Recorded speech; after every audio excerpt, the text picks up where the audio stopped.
Hello guys, দেখছেন কিভাবে কচুরলতি সংগ্রহ করা হচ্ছে। দেশি কচু আর তার কচুরলতি দেখেন। ও মাই গড, এত বড় বড় কচুরলতি আর এত সুন্দর দেখেন।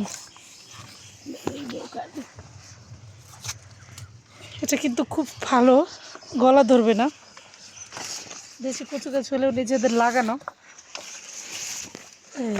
মাছ দিয়ে কলা পাতায় যদি দেওয়া হয় কি যে টেস্টি হবে। কত বড় বড়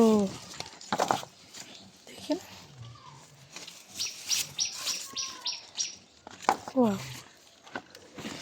আরও আছে কত। দেখি ঘুরে ঘুরে যাই আমরা।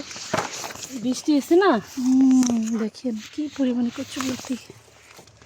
এই যে একটা, এই যে এই যে ওই যে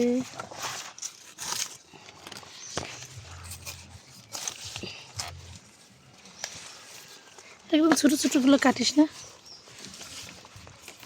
আবার হয়তো বড় হইলে পরে ভালো হবে। এগুলো কত হবে? এই যে বড় একটা সেই পাশে দাঁড়া, এই দেখুন এত মানুষের বিলেই তো বানাচ্ছে।